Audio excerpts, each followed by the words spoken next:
La verdad de Cristo no se negocia, se predica con valentía aunque el mundo entero se oponga. San Bonifacio.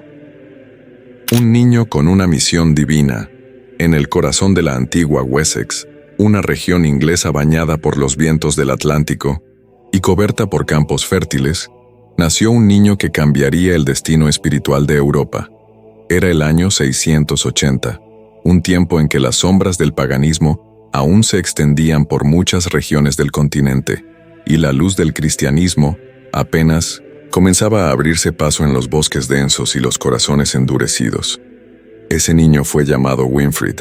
Desde el momento de su nacimiento, parecía estar marcado por un destino distinto, uno que no obedecía a las leyes humanas, sino a los designios de lo alto.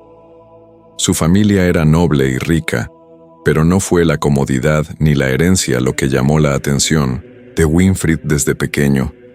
Mientras otros niños jugaban con espadas de madera y soñaban con castillos, él pasaba horas observando el cielo, escuchando los sermones de los monjes y preguntando sobre los misterios de la creación. Su madre, profundamente religiosa, notó esa sensibilidad en su hijo y alentó su curiosidad espiritual.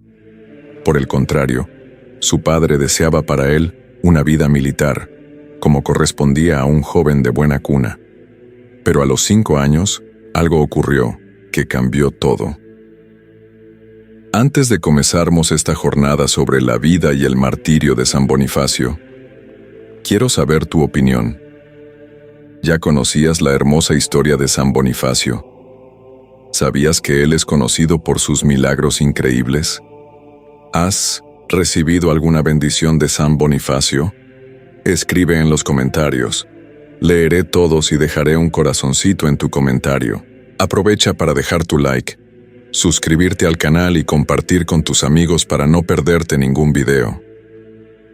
Una grave enfermedad cayó sobre Winfrid. Su frágil cuerpo temblaba entre la vida y la muerte, y durante días enteros deliraba con visiones de ángeles, de cruzadas espirituales, de una voz que lo llamaba por su nombre en medio de un bosque desconocido. Cuando finalmente se recuperó, con una fuerza inexplicable, miró a su padre con una claridad que no era de este mundo, y le dijo: «No lucharé con espadas, sino con la palabra de Dios. Mi misión es otra». Aquello dejó a su padre en silencio. Aunque contrariado, no pudo ignorar la convicción en los ojos de su hijo. Poco después, permitió que el pequeño Winfrid ingresara al monasterio de Exeter, donde inició su formación monástica. Fue allí, entre los muros de piedra fría y los cánticos sagrados que se elevaban al amanecer, que el niño prodigio comenzó a revelar su extraordinaria capacidad intelectual y espiritual. Aprendía latín con una facilidad desconcertante, copiaba manuscritos con devoción, y pronto sus superiores notaron en él un brillo que escapaba a lógica. Con el tiempo, fue enviado a la abadía de Nursling, un importante centro de saber, donde estudió teología, gramática, retórica y escritura sagrada. No tardó en convertirse en uno de los monjes más eruditos de su tiempo, pero su conocimiento no lo llenaba por completo. Sentía que algo dentro de él ardía como una llama que pedía salir del claustro. Leía sobre las tribus germánicas, sobre los pueblos paganos que adoraban árboles, piedras y ríos, y su corazón se angustiaba. ¿Cómo podía él, que había recibido tanta luz, permanecer encerrado en la seguridad de un monasterio mientras millones de almas caminaban en tinieblas? Esa pregunta lo perseguía en sus oraciones, en sus ayunos, en sus sueños. Fue entonces que cierto día, durante una meditación profunda, creyó escuchar nuevamente aquella voz de la infancia. «Levántate, ve a los bosques y derriba los ídolos. El árbol caerá, y con él, el error». Tenía alrededor de 30 años cuando fue ordenado sacerdote. Para muchos, ese sería el ápice de una vida religiosa: predicar, enseñar, guiar a una comunidad. Pero para Winfrid era apenas inicio. Sentía que su ordenación era apenas la armadura espiritual que necesitaba para ir más allá, para cruzar mares, enfrentar selvas y hablar lenguas que aún no conocía. Así, en el año 716, tomó la decisión que cambiaría su historia para siempre. Partiría hacia las tierras germánicas como misionero, sin saber aún que allí, en medio de la oscuridad y la resistencia, nacería la leyenda de San Bonifacio. El viaje no fue sencillo. Al llegar a Frisia, encontró un pueblo hostil, desconfiado, apegado a sus tradiciones ancestrales. Sus primeras tentativas de predicación fueron recibidas con frialdad, y en más de una ocasión temió por su vida. Sin embargo, no desistió.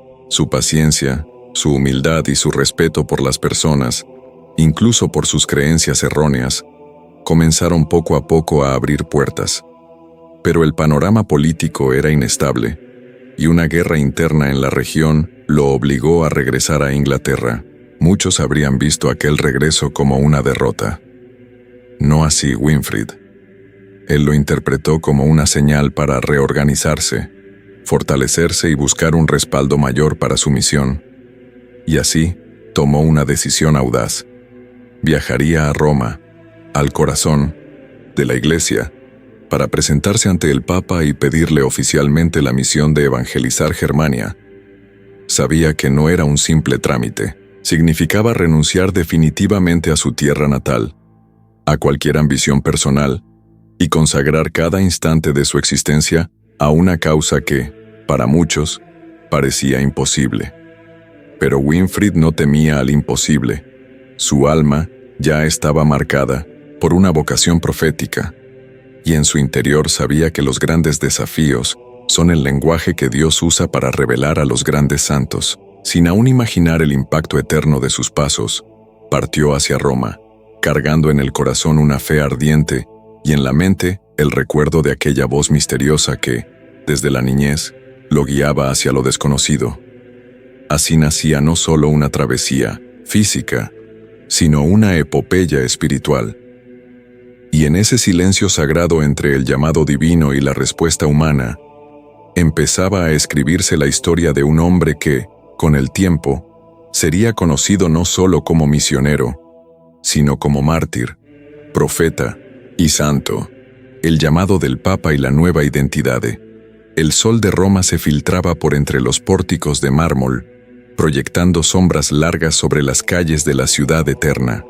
Hombres de todas partes del mundo conocido transitaban sus callejuelas, peregrinos, soldados, nobles y, sobre todo, hombres de fe. Era el año 718, y en medio de esa multitud, un monje inglés de rostro sereno pero mirada decidida, avanzaba con paso firme hacia el Vaticano. Su nombre aún era Winfrid, aunque en su corazón ya comenzaba a gestarse una transformación.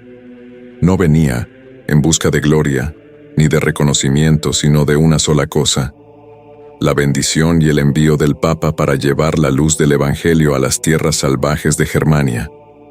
Aquel Papa era Gregorio II, un hombre sabio y firme, cuyo pontificado atravesaba momentos difíciles. El mundo cristiano se hallaba dividido, y el avance de las herejías, las guerras y los ídolos amenazaban la integridad de la fe en diversas regiones. Pero cuando escuchó la historia de aquel monje inglés, de sus esfuerzos fallidos en Frisia, de su ardor misionero y su valentía, su espíritu se conmovió. Durante la audiencia, Gregorio lo miró a los ojos y le preguntó: ¿estás dispuesto a abandonar tu patria para siempre? ¿A vivir y morir entre pueblos bárbaros? ¿A cargar la cruz en regiones donde tal vez no verás fruto alguno?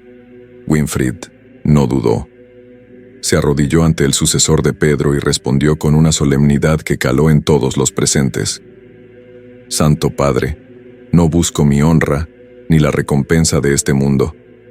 Mi vida es de Cristo, y si es su voluntad que yo muera entre los árboles paganos, que así sea. Pero si Él quiere que esas almas conozcan la verdad, yo seré su instrumento. Aquella respuesta marcó el inicio de una alianza espiritual que traspasaría los siglos. El Papa, conmovido, extendió su mano sobre el joven monje y le otorgó una misión oficial como predicador y evangelizador entre los germanos. Pero además, le concedió algo más profundo: un nuevo nombre. Desde ese momento, Winfrid sería conocido como Bonifacio, que en latín significa el que hace el bien, o el que lleva la bondad. Era más que un título. Era un sello espiritual, una identidad renovada para un alma dispuesta al sacrificio. La ceremonia fue íntima, pero cargada de significado. A Bonifacio le fue entregado un libro de los Evangelios, símbolo de la palabra, que debía sembrar entre pueblos que adoraban dioses de piedra y árboles sagrados. También recibió una carta oficial papal que le otorgaba autoridad para actuar en nombre de la Iglesia y una cruz de plata que debía llevar consigo en sus misiones, como estandarte visible de la fe cristiana. Aquel instante no solo transformó su vida, sino que marcó el inicio de una revolución espiritual que cambiaría para siempre la historia de Europa Central. Antes de partir, Bonifacio pasó un tiempo en Roma, formándose aún más en la doctrina y preparándose para los enormes desafíos que le esperaban. El Papa le confió además una visión clara. No debía actuar por cuenta propia, sino organizar comunidades, fundar iglesias, elegir obispos y consolidar una estructura cristiana donde antes solo había caos espiritual. Era una misión colosal. Los germanos no solo desconocían el Evangelio, sino que muchos de ellos lo despreciaban, considerando a Cristo un Dios extranjero, incapaz de rivalizar con sus antiguos espíritus del bosque y del trueno. Para ellos, cortar un roble sagrado podía significar la muerte, y quien se atreviera a desafiar su mundo espiritual sería considerado un enemigo de los dioses. Pero Bonifacio no se dejó intimidar. Volvió a las tierras germanas con el alma encendida por el fuego del espíritu. Inició su labor en Hesse y Turingia, regiones envueltas en brumas y supersticiones. No solo tenía que traducir el mensaje del Evangelio, sino también entrar en contacto con pueblos que hablaban dialectos diversos, tenían costumbres ancestrales y estaban acostumbrados a resolver sus diferencias con sangre. Bonifacio, sin embargo, no llegó con armas, ni con ejércitos. Llegó con libros, con el crucifijo colgado sobre el pecho, con una fe que no necesitaba gritar para imponerse, porque su presencia hablaba por sí sola. Lo que hacía a Bonifacio tan distinto no era su conocimiento ni su habilidad para predicar, sino su compasión.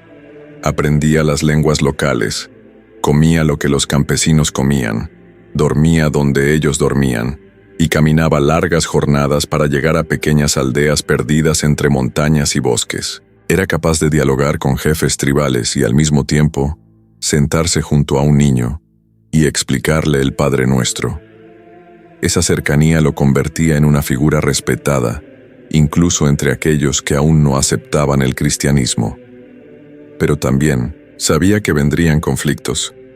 Sabía que su misión iba a irritar a sacerdotes paganos, a líderes que veían en el cristianismo una amenaza a su poder, y a espíritus que no estaban dispuestos a perder su dominio. Era un combate espiritual, real, donde no solo se enfrentaban ideas sino realidades invisibles. Bonifacio, sin embargo, no retrocedía. Su fe se fortalecía con cada rechazo, y su corazón latía más fuerte a medida que sentía que no era él quien hablaba, sino el mismo Cristo a través de su boca. Así, con un nuevo nombre, una misión divina y el respaldo del Papa, Bonifacio se lanzaba a un camino del que ya no habría retorno. Su vida se tornaba en testimonio viviente, en una llama que no se apagaría, ni siquiera en medio del viento salvaje de los bosques germánicos. En su interior ya no quedaba rastro del joven Winfrid de Wessex. Ahora era Bonifacio, el misionero, el embajador de Cristo, el sembrador de la fe en tierras que jamás habían escuchado el nombre de Jesús. El desafío al roble sagrado. El viento del norte soplaba fuerte aquella mañana, arrastrando consigo las hojas secas de los antiguos bosques de Geismar. La espesura era densa, y el aire olía a musgo, tierra mojada y misterio.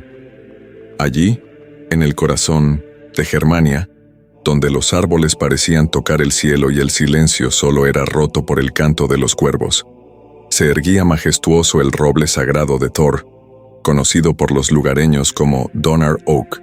Para los pueblos germánicos, ese árbol no era solo una planta, sino la encarnación viva del dios del trueno.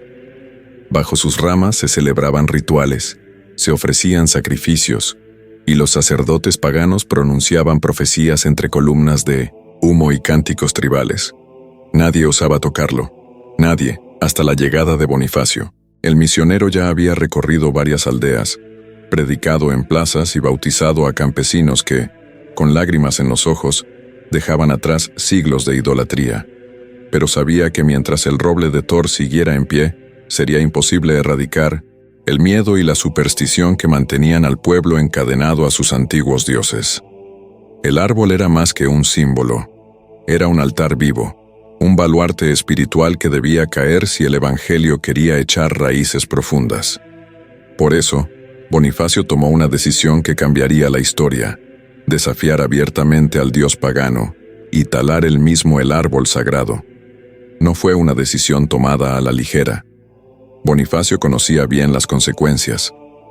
Cualquier intento de dañar el roble era considerado una ofensa imperdonable, una blasfemia capaz de provocar la ira de los dioses y la furia del pueblo. Los sacerdotes druidas vestidos con túnicas oscuras y collares de hueso ya lo habían amenazado en ocasiones anteriores. Si tocas el roble, le advirtieron, el trueno te partirá en dos antes de que termines el primer hachazo. Pero Bonifacio no temía al trueno, temía más bien al silencio del alma, a la condena eterna de un pueblo que no conocía la luz. Así que con la cruz al cuello, una Biblia en el corazón y un hacha en las manos, se encaminó hacia el claro donde se alzaba el legendario árbol de Thor. El día estaba nublado, y el cielo encapotado parecía presagiar tormenta. Alrededor del roble se congregaron decenas de hombres, mujeres y niños. Algunos acudieron por curiosidad, otros por devoción al dios del trueno, y muchos por miedo. Querían ver con sus propios ojos cómo un extranjero insensato desafiaba al mismísimo Thor, el que lanzaba rayos desde los cielos. Los druidas se situaron en círculo, invocando antiguas maldiciones en voz baja, mientras las ramas del roble crujían con el viento, como si respondieran al llamado de una divinidad furiosa. Bonifacio avanzó hasta el tronco. Se detuvo un instante, miró hacia lo alto y elevó una oración en voz firme pero serena. No pidió poder, ni venganza, sino simplemente que la verdad triunfara. Luego, sin vacilar, alzó el hacha y descargó el primer golpe. El sonido metálico de la hoja chocando contra la madera resonó por todo el bosque. La multitud contuvo la respiración. Esperaban que el cielo se partiera, que un rayo cayera sobre el osado misionero, que la tierra lo tragara como castigo divino. Pero nada ocurrió. Solo el eco del hacha, golpe tras golpe, haciendo astillas el corazón del dios de madera. Los segundos se hicieron eternos. Algunos comenzaron a murmurar. Otros se persignaron temiendo lo peor. Pero Bonifacio seguía, firme como un roble, hacha tras hacha, oración tras oración. De pronto, una ráfaga más fuerte de viento sacudió la copa del árbol. Un crujido profundo atravesó el bosque. El tronco se inclinó lentamente, como si el mismo Thor reconociera su derrota, y con un estruendo ensordecedor, el gigantesco roble sagrado cayó al suelo. El impacto levantó una nube de polvo, y el silencio posterior fue más estruendoso que el propio colapso. El dios había caído, y no por un rayo, ni por una tormenta, sino por las manos de un humilde misionero cristiano. El pueblo enmudeció. Algunos corrieron aterrados, convencidos de que la venganza del trueno llegaría en cualquier instante. Pero pasaron minutos, y el cielo no se oscureció. No hubo rayos, ni fuego, ni castigo, solo el sonido de las hojas cayendo sobre el tronco abatido. Fue entonces cuando muchos comenzaron a dudar. Si Thor no defendía su propio árbol, ¿era realmente un dios? Si Bonifacio, un simple hombre, había sobrevivido al desafío, ¿no era acaso señal de que hablaba con autoridad verdadera? Bonifacio no celebró su hazaña. En lugar de eso, se arrodilló junto al tronco caído y volvió a orar.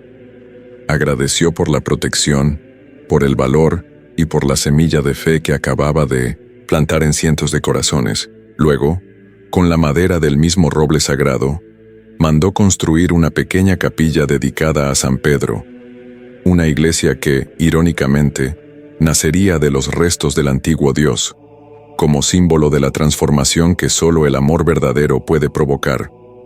Esa escena se convirtió en leyenda, se narró por generaciones, de boca en boca, entre campesinos y nobles, entre guerreros y abades. Y aunque muchos aún no entendían completamente el mensaje de Cristo, sabían que algo sagrado había sucedido aquel día. El roble había caído, sí. Pero con él también había caído el miedo, la oscuridad y la ilusión de que los dioses de piedra y trueno eran invencibles. Lo que Bonifacio había hecho no fue simplemente cortar un árbol, había desafiado la raíz del alma de un pueblo, y con fe inquebrantable, había abierto paso a la luz en medio de la espesura más profunda. Y lo había hecho no con violencia, sino con coraje, no con imposiciones, sino con testimonio. Porque, a veces, para cambiar el mundo, basta con creer que es posible. La organización de la Iglesia en Germania. El roble había caído, pero la verdadera obra apenas comenzaba. La conversión de un pueblo no se sellaba con un solo acto heroico, sino con el lento y perseverante trabajo de edificación espiritual y social. Bonifacio lo sabía. Había que construir algo duradero, algo que resistiera no solo al tiempo, sino también a las futuras tormentas de persecución, desinformación y tentación. Por eso, tras haber desafiado el corazón de la religión pagana germánica, se consagró por completo a una misión mucho más silenciosa pero no menos épica: establecer una iglesia fuerte, bien organizada, con raíces firmes como las del roble que había derribado. En aquellos territorios salvajes, el caos no era solo religioso, las estructuras sociales eran frágiles, los reinos estaban divididos, y la influencia romana se había desvanecido hacía siglos.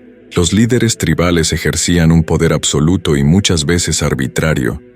Los druidas aún susurraban al oído de los poderosos, y el cristianismo, aunque presente, estaba profundamente fragmentado. Había herejías mezcladas con supersticiones, locales sacerdotes sin formación, comunidades sin liderazgo. Bonifacio se encontró ante un terreno fértil, sí, pero plagado de maleza. Y era necesario arar desde las bases. Comenzó entonces una etapa crucial de su vida: la reforma y organización eclesiástica. Primero, escribió al Papa Gregorio II, en Roma, exponiéndole con claridad la situación. Los obispos son escasos, mal preparados y en muchos casos corruptos. El pueblo vive en tinieblas espirituales y la disciplina está ausente. El Papa, conmovido por la claridad y firmeza de su discípulo, le otorgó plenos poderes apostólicos para actuar como legado pontificio en toda Germania. Desde ese momento, Bonifacio no solo predicaba, también tenía autoridad para establecer diócesis, nombrar obispos y reformar prácticas desviadas. Se convirtió, de hecho, en el arquitecto espiritual de una nueva cristiandad germánica. Una de sus primeras decisiones fue fundar nuevas diócesis en regiones estratégicas: Baviera, Hesse, Turingia, Frisia. Nombró a hombres santos y sabios como obispos, muchos de ellos monjes anglosajones que había traído consigo desde Inglaterra. Hombres como Willibald, Lulo y Sturm, que compartían su visión de una iglesia viva, fiel a Roma, profundamente enraizada en la tradición apostólica. Juntos comenzaron a edificar templos, abrir escuelas monásticas, copiar manuscritos y formar una nueva generación de clérigos bien preparados. Era la semilla de una revolución espiritual silenciosa, pero imparable. En Fulda, por ejemplo, fundó uno de los monasterios más importantes de la Edad Media. Allí no solo se formaban monjes, sino que también se copiaban textos bíblicos, se debatía sobre teología y se enseñaban artes liberales. Fulda se convirtió en un faro de sabiduría cristiana en medio de la oscuridad de los bosques germánicos. Bonifacio entendía que sin educación, la fe se desvanecía en el tiempo. Por eso insistía en que los sacerdotes supieran leer, que los sermones fueran claros y que las escrituras se tradujeran a la lengua del pueblo. Él no quería una iglesia de élite, sino una iglesia que hablara al corazón del campesino, del soldado, de la mujer que recogía leña o del niño que pastoreaba ovejas. Pero no todo fue armonía. Su firmeza le ganó enemigos. Algunos clérigos locales, acostumbrados al poder y la laxitud moral, vieron en él una amenaza. Intentaron desacreditarlo, levantar calumnias, incluso conspirar para matarlo. Pero Bonifacio no retrocedía. Con dulzura y severidad a la vez, corregía errores, enfrentaba desviaciones, y cuando era necesario, apelaba directamente al Papa para respaldar sus decisiones. Era un hombre de oración constante, pero también de acción incansable. Dormía poco, caminaba mucho, escribía con frecuencia. Cada aldea visitada era una oportunidad para sembrar una semilla. Cada corazón abierto, una victoria silenciosa. Además, Bonifacio comprendía el poder del ejemplo. Vivía con humildad, vestía con sencillez y compartía el pan con los pobres. Nunca aceptó riquezas ni privilegios. Cuando recibía donaciones, las usaba para construir capillas, ayudar a los necesitados o formar nuevos misioneros. Su vida misma era un testimonio, y eso conmovía incluso a los más escépticos. No era un político disfrazado de religioso. Era un pastor, en el sentido más puro y exigente del término. A medida que pasaban los años, los frutos comenzaron a ser evidentes. Las antiguas prácticas paganas eran abandonadas poco a poco. Las cruces comenzaron a aparecer en los caminos. Las campanas sonaban al amanecer, llamando a la oración. Las festividades cristianas sustituyeron a los ritos tribales. Y lo más importante, el pueblo comenzó a sentir que ya no estaba solo, que un Dios cercano, encarnado en la figura de Cristo, los acompañaba en sus dolores y alegrías. La figura lejana y temible de Thor fue sustituida por la imagen del buen pastor que da la vida por sus ovejas. Bonifacio, sin embargo, no se atribuía el mérito. Todo esto es obra del Espíritu Santo, decía, y cada vez que terminaba una jornada agotadora, se arrodillaba ante un crucifijo y daba gracias, no por los éxitos visibles, sino por las almas que en secreto comenzaban a amar a Dios. Sabía que organizar una iglesia no era solo cuestión de estructuras, jerarquías y normas. Era, ante todo, formar corazones. Y para eso, se necesitaba paciencia, oración y, sobre todo, amor. En poco más de una década, Bonifacio logró lo que parecía imposible: establecer una iglesia sólida en una tierra que, hasta hace poco, estaba dominada por ídolos y supersticiones. Pero él no se detenía. Aún quedaban rincones sin evangelizar, pueblos sin escuchar la palabra, corazones esperando una luz. Y Bonifacio, incansable, ya preparaba su siguiente viaje, sin saber que el mayor de sus desafíos aún lo esperaba: el martirio en Frisia. Los años habían pasado, y el cuerpo de Bonifacio empezaba a cargar el peso de la edad, pero su alma seguía ardiendo como en los primeros días de misión. Ya había organizado una estructura sólida de la iglesia en varias regiones germánicas, había fundado monasterios, ordenado obispos, corregido desviaciones doctrinales y enfrentado a reyes y sacerdotes con la misma firmeza con que un guerrero pisa el campo de batalla. Sin embargo, incluso tras tantos logros había un lugar que aún dolía en su corazón: Frisia. Aquella tierra ventosa, salvaje, indomable, seguía resistiendo al Evangelio. Era como una herida abierta que el tiempo no lograba cicatrizar. Frisia lo había recibido años atrás con hostilidad. Era una tierra rebelde, de guerreros orgullosos y jefes tribales que no aceptaban ninguna autoridad fuera de su clan. El recuerdo sangriento de los primeros mártires cristianos en esa región aún resonaba en su mente. Amigos y hermanos habían caído allí, pero para Bonifacio, la muerte no era el final. Era solamente la puerta a un testimonio eterno. Y ahora, ya anciano, sentía que el Espíritu lo llamaba por última vez a esas frías costas del norte. Preparó su viaje con la serenidad de quien ya no teme a nada. Dijo a sus hermanos más cercanos: «Deseo partir hacia donde todo comenzó». Tal vez el Señor me permita terminar mi vida como un testigo vivo de la fe. Era el año 754. Bonifacio reunió un pequeño grupo de fieles compañeros, entre ellos jóvenes monjes que veían en él no solo a un líder, sino a un verdadero padre espiritual. Entre ellos estaba el obispo Eoban, hombre sabio y valiente, que no se separaba de Bonifacio ni un solo día. Cruzaron ríos, bosques y aldeas en silencio, sin alardes, como quien camina hacia un destino sagrado. Llegaron a Frisia, más exactamente, a la región de Docum, con la intención de bautizar a un grupo de neófitos que se había interesado por el mensaje cristiano. La aldea era pequeña, pero el ambiente era tenso. Algo en el aire parecía anunciar que no sería una misión común. Bonifacio pasó la noche anterior a la ceremonia en oración. Leyó las escrituras con los hermanos, cantó salmos, y luego se retiró en silencio a contemplar el cielo estrellado. En su corazón había una paz profunda, pero también una intuición que se insinuaba en el fondo de su alma. Algo terrible estaba a punto de suceder, y aún así, no tenía miedo.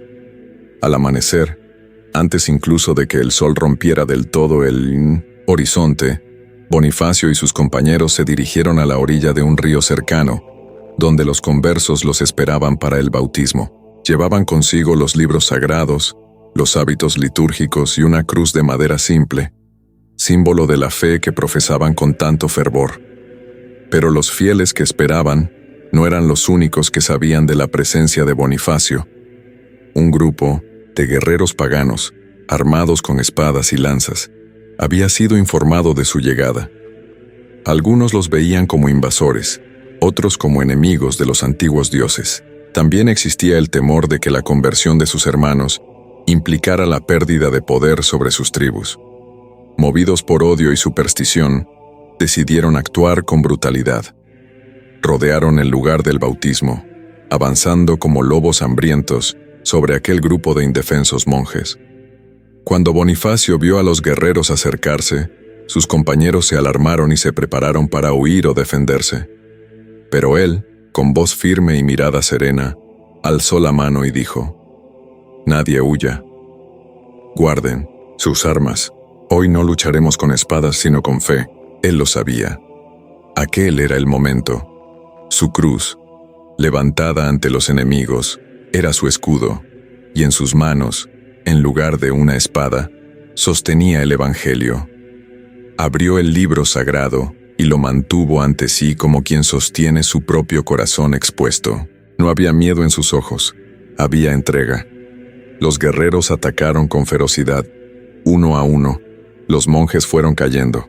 Eoban fue asesinado tratando de proteger a Bonifacio, y cuando finalmente el golpe fatal alcanzó al anciano misionero, no gritó, no corrió, no imploró, permaneció arrodillado, con los ojos fijos en el cielo, susurrando oraciones hasta su último aliento. Su sangre, derramada allí, se unió a la tierra frisia como una semilla regada por su propio martirio. Tras la masacre, los paganos saquearon los cuerpos, rasgaron las vestiduras, arrojaron los libros al suelo, rompieron las cruces, pero algo los perturbaba. Esperaban encontrar miedo, desesperación o resistencia, pero solo vieron serenidad y silencio. Aquellos hombres murieron con dignidad, como si supieran que su muerte no era derrota, sino una ofrenda, y eso de algún modo los desconcertó. Algunos regresaron a sus aldeas inquietos. Otros, al hojear los libros que habían robado, hallaron palabras que los marcaron más que cualquier espada pudiera herir. Los cuerpos fueron recogidos por cristianos que, arriesgando sus vidas, los enterraron con honor. El cuerpo de Bonifacio fue llevado a Fulda, donde descansaría para siempre. Pero su alma, esa ya había alcanzado el destino por el que había vivido cada instante, la eternidad. En la tierra que lo rechazó, dejó el mayor testimonio de fe. Y en el corazón de quienes lo conocieron, el nombre de Bonifacio se volvió algo más que un recuerdo. Se convirtió en llama. El legado eterno de San Bonifacio. El cuerpo de Bonifacio, tras el cruel martirio en Frisia, Fue llevado con reverencia hasta el corazón del monasterio de Fulda, el mismo que él había fundado años antes con la visión profética de que se convertiría en centro espiritual de Germania. No fue transportado como un simple cadáver, sino como un relicario vivo, un testigo de lo que significa entregar la vida entera al llamado divino. Durante el trayecto, quienes tocaron su mortaja relataron milagros y curaciones. Las multitudes se arrodillaban a lo largo de los caminos, en silencio reverente, como si supieran que presenciaban algo más allá de la muerte, el nacimiento de un legado inmortal. En Fulda, sus discípulos lo recibieron con lágrimas en los ojos e himnos en los labios. La atmósfera era densa de emoción, como si el alma del viejo misionero aún estuviera allí, flotando sobre los corredores de piedra y las celdas monásticas. La tumba fue preparada con esmero, no como un sitio de tristeza, sino como un altar de memoria viva.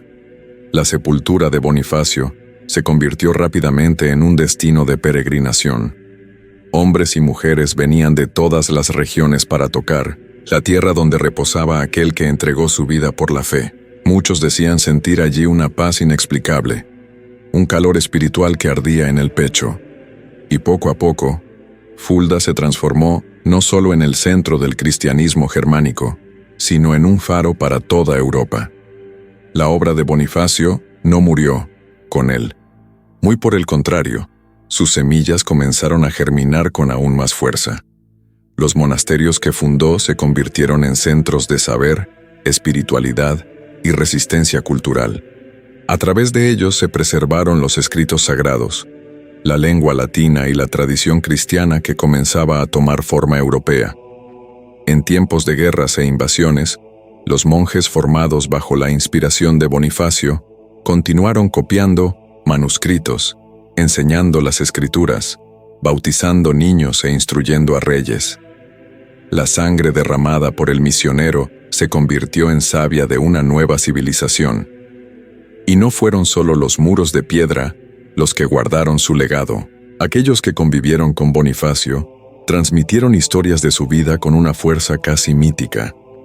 Decían que hablaba con autoridad y dulzura al mismo tiempo, que tenía la mirada firme de un guerrero y el corazón tierno de un padre, que sus palabras tocaban el alma como música invisible, y que su presencia silenciaba hasta a los animales en los bosques germánicos. Un hombre que ayunaba por días, que oraba por noches enteras, y que nunca se negaba a acoger a un peregrino o curar a un enfermo, incluso cuando su salud ya estaba debilitada. Para sus discípulos, él era más que un maestro, era un puente, vivo entre el cielo y la tierra. Con el pasar de las décadas, reyes y emperadores comenzaron a reconocer en Bonifacio no solo a un misionero, sino a un verdadero fundador espiritual de la cristiandad germánica. Documentos fueron escritos en 1900 su honor, iglesias erigidas con su nombre, y órdenes religiosas creadas para seguir sus pasos. En el siglo IX, el Papa consagró oficialmente su memoria, declarándolo mártir de la fe y patrono de Alemania. Pero, para el pueblo sencillo, ningún título era necesario. Él ya era santo mucho antes de la proclamación oficial. Los milagros seguían siendo atribuidos a su intercesión. Curaciones inexplicables, reconciliaciones familiares, visiones luminosas en momentos de desesperación. Dentro de la misma estructura de la Iglesia, su ejemplo sirvió como parámetro para la nueva generación de misioneros, muchos de los que partieron a evangelizar regiones inhóspitas, como los eslavos, los escandinavos o los britanos, llevaban consigo el nombre de Bonifacio como inspiración. No solo por su valentía ante los paganos, sino por su habilidad para unir fe y organización, espiritualidad y disciplina, oración y acción. Era como si él hubiera revelado que la santidad no reside solo en el éxtasis místico, sino en el trabajo cotidiano, en la construcción paciente de comunidades, en el celo silencioso de quien planta para que otros cosechen. Incluso quienes no compartían la fe cristiana veían en su figura algo grandioso. Algunos bardos paganos cantaban sus hazañas como si fuera un héroe ancestral, digno de las leyendas antiguas. Otros líderes tribales, décadas después de su muerte, admitieron que Bonifacio había dejado una marca indeleble en la historia de sus tierras, algo que ni el tiempo, ni la guerra, ni el olvido podrían borrar. Su presencia, aunque invisible, aún era sentida en los bosques que un día cruzó, en los altares que un día erigió, en las palabras que un día proclamó con voz firme. Los siglos pasaron, imperios cayeron, reinos cambiaron de nombre, doctrinas fueron cuestionadas y lenguas se transformaron, pero el nombre de Bonifacio permaneció, como una raíz profunda que sostiene al árbol incluso cuando los vientos amenazan con romper sus ramas. En Fulda, su tumba sigue siendo visitada por miles. Algunos vienen en busca de milagros, otros solo de silencio. Pero todos, al arrodillarse ante esa tumba, sienten que están frente a algo eterno, no ante un hombre que murió, sino ante una llama que nunca se apagó.